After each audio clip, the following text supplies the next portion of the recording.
Começa agora o podcast Quem Lê, Quem Escreve, produzido e apresentado por Djair Galvão.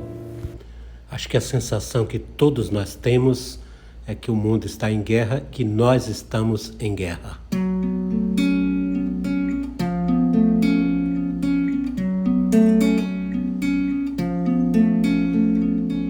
Esses dias, acho que todos nós, andamos nos pegando já nesse último mês, com o olhar para a mídia, para a televisão, para os jornais, para a internet, sobre esse conflito aí no Oriente Médio, a região ali, então, onde está Israel e onde estão aqueles dois grandes campos de refugiados que são a faixa de Gaza e a região da Cisjordânia. Enfim, a gente não consegue desgrudar os olhos e os ouvidos dos comentários, das histórias que estão acontecendo ali, das mortes, dos bombardeios, das perdas, E o que é uma guerra? O que será uma guerra na nossa cabeça? Toda vez que eclode um conflito dessa natureza, desse tamanho, é para a gente lembrar o seguinte: neste exato momento, além deste conflito no Oriente Médio, o mundo tem centenas de guerras sendo desenvolvidas, sendo travadas. Ou seja, ao redor do mundo, centenas de conflitos que se arrastam não de agora, Eu sou da geração nascida em 1964, eu lembro muito bem de uma coisa para comentar aqui. A gente naquele tempo, quando ainda era garoto, a gente não tinha noção que vivia uma guerra dentro do Brasil. Aliás, a gente não tinha noção de nada praticamente.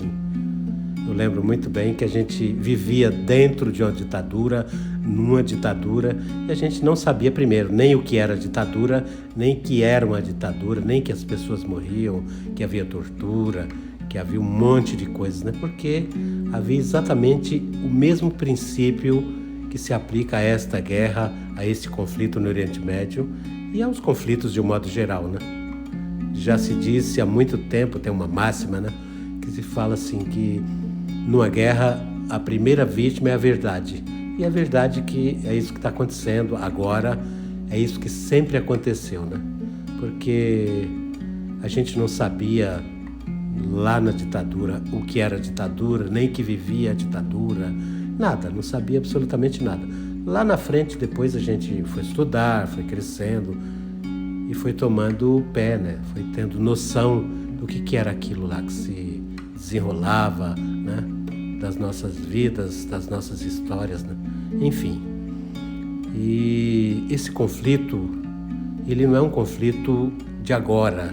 Basta ler, basta estudar dentro de toda essa parafernália, que existe da internet, do ao vivo, de tudo sendo transmitido, da quantidade de pessoas sendo carregadas, ensanguentadas, bombardeios a ambulâncias, a hospitais, a residências. Nossa, é uma tragédia que a gente assiste pela televisão, Cada vez mais a humanidade se desmancha, se destrói ao vivo, transmitida pela internet, toda essa destruição. Entra nas nossas cabeças, entra nas nossas casas, está diante dos nossos olhos, está no nosso bolso. É uma guerra, que a gente carrega no bolso. Basta lançar a mão do telefone ali uns minutos e você fica estarrecido com a quantidade de crianças mortas todos os dias, os atos de terrorismo dos grupos terroristas, os atos de terrorismo de Estado, dos estados que praticam também o terrorismo, enfim.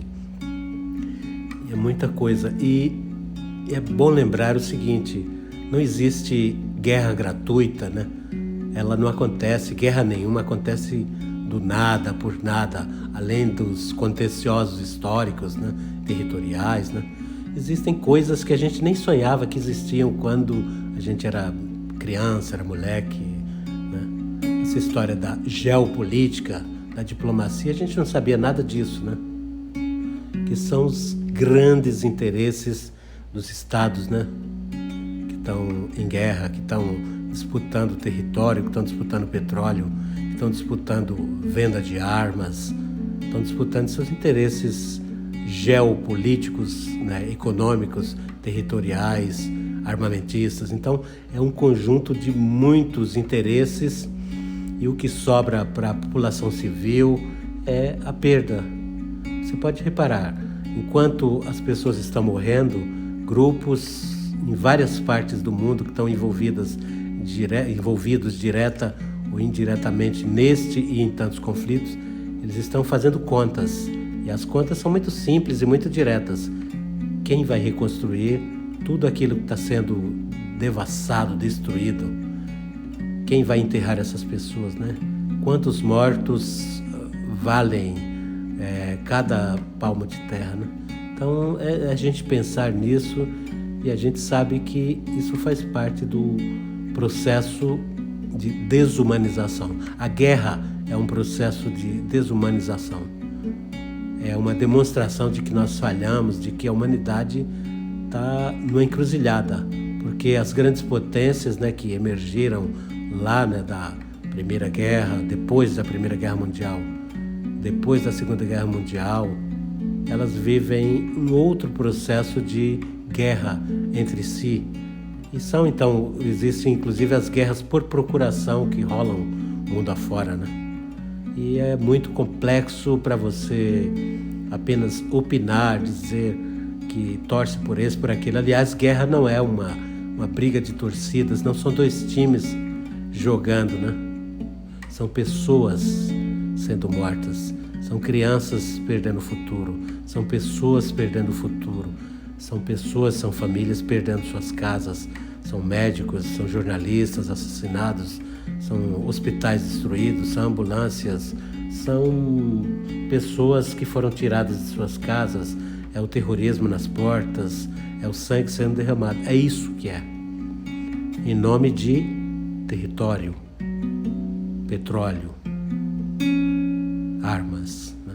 Existem indústrias da reconstrução, indústrias da arma, indústrias de grandes interesses que estão por trás deste conflito atual, que é o que domina o noticiário, e de todos os outros. Então, não há torcida e não há vencedores numa guerra, nesta, naquelas que se passaram, nas que estão se desenrolando, e nenhuma delas há perdedores. A humanidade inteira perde. Este é o lado real e cruel dessa decisão humana. Sim, são pessoas, são homens, são nações, são primeiros ministros, são presidentes, são comandantes militares que não vão à guerra. Eles se conhecem muito bem e colocam, como já se disse uma vez, colocam pessoas que não se conhecem para guerrear, já que eles se conhecem e não guerreiam entre si. Essa é a grande realidade do mundo e das guerras. Não há vencedores, só há perdedores, que são as pessoas.